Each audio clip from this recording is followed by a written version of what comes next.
I have today Mr. Michael with me. Welcome, Michael, to the show. Thank you for having me. Stories is all about sharing successful stories of people around the world. And today I have Mr. Michael with me. Michael, can you just give a brief introduction about yourself and what you're currently doing? Sure. I was raised in a family business, and at the age of about 25, I ventured out on my own and became self-employed and a consultant. I started out consulting federal government, state, and different agencies and businesses on profit and loss and crime prevention. Amazing, amazing. So 38 years in, I'm semi-retired as of about 6 months ago. And now my wife and I have the Lady Law Publishing Speakers Bureau. And that's my passion, is talking, educating, and sharing my 38 years in the business world. Yeah. My wife is an attorney. Okay. And she has her own law practice for 35 years. Mm-hmm. And I was doing several different business consultings. We had clients all over the country and all over the world. Mm-hmm. And in 1999, we started a drug testing business, which became worldwide and especially nationwide. And around 2010, with the big recession that we had here in the States, a lot of my clients were asking me to turn my head and be unethical, and I canceled over 500 national clients. And my wife, her favorite saying is, "You know I'm a lawyer and I can divorce you by noon tomorrow," said, "What are you going to do now?" And I said, "Well, if I can't make a living being honest and ethical, we are going to start a publishing business, and I'm going to write a book about why I can't make a living being honest and ethical." Perfect. And we wrote the book, Drug Testing Exposed, Loopholes and Trade Secrets, and how everybody was getting around the federal regulations and why I could no longer, in good conscience, stay in that industry.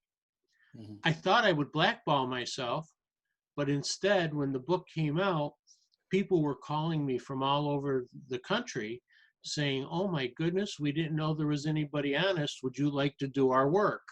Amazing. So we rebuilt a whole new business with good, honest, hardworking, ethical people. Yeah, this is the result of honesty. That's right. And I have a program that I've been promoting for many, many years called Failure Eludes Me. Mm-hmm. And when you're honest and ethical and you do the right thing for the right reason, yeah, it's really hard to fail. Exactly. You have to work really hard to fail if you're doing everything properly. I think success will automatically follow you. That's right. Yeah. That's right. That's without your customers, you're nothing. Nothing. Customer is king. Customer is king, but also, you know, we do a lot of consulting about employees, about the value of your receptionists, about the value of your salespeople, the value of your service people. It's value creation. And, yeah, in many cases, your receptionist is your first impression. Yeah, the front desk. He or she's the one that answers the phone and sets the tone for everything. Yeah, correct. That's amazing. And you can have the best salespeople in the world, still fail. But if your service people don't deliver, your salespeople are a waste of time. True. So it's all about having everybody working together, everybody on the same page. And I never considered myself a boss. I always considered myself the father of the family. You, as a boss or a leader, you always want to be surrounded by people who are going to challenge you to make you better, so that you can make everybody with you better. Exactly. And so that was our philosophy, is just treat the employees like family, but remembering that the parents aren't always well liked. Yeah, they can stay the stick. Yeah. And instead of disciplining them, you educate them. Yeah. And everybody works together. Yeah. So you have a success statement. You have a success strategy. Would you like to share with us today?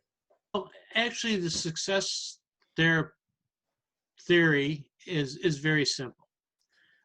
Quality customer service. The customer comes first. They pay all the bills. Yeah. So it doesn't matter what I like personally. I don't have to buy my services. I want to make sure my customers like my services and that they're satisfied, even if I don't even totally agree with it.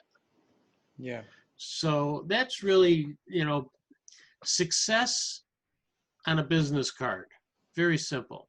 Satisfy your customers, be honest, ethical, do the best you can, always give them what they expect. And I always try to give them just a touch more than they were expecting. That's good.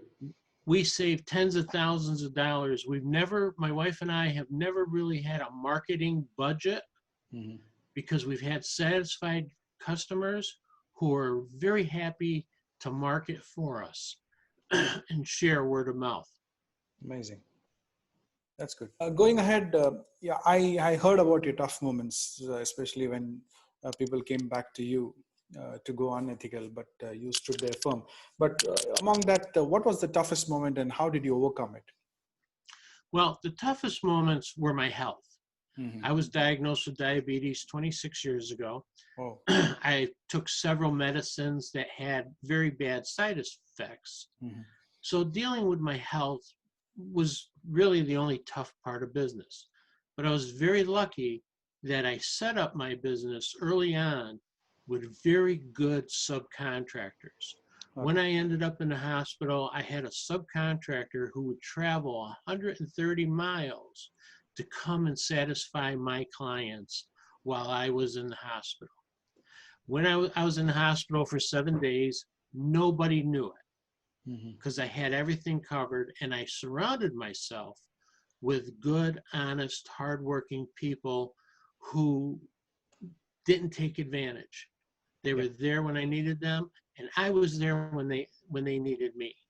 So again, even outside of my inner office, everybody we've worked with over the last 38 years, we've treated like family. That's, any three advices would you like to share with our audience before concluding this session? Well, I always suggest that if you're going to become an entrepreneur or work in a business, you have to have some level of passion for what you're doing. People don't last when they wake up every day dreading going to work. So whether it's your business or just your employment, have a passion for it. Be prepared to sacrifice. Business is not always 100% perfect. And when you're challenged with hard times, make sure that sacrificing isn't the end of your good mood. We do a lot of sacrificing for our children. I always think of my business as one of my children. And then always, I would say, just be yourself, know what you're worth. And I have never considered the other people in my industry competitors. They compete against each other. I make sure everybody competes with me. Nice. So I do my research. I find out what they can't deliver. And I do the same thing they do, but I do everything that they can't do. Nice. And that's a word of mouth. He does what everybody else does, but he does more. He does it with a passion. He's on time. He's courteous. He's professional. And he cares about me, the customer. So many times I have salespeople, I know all they want is the commission. They don't really care if I need the product. I'm very happy to say, this isn't for you. I want your money, but I don't think you need to spend it.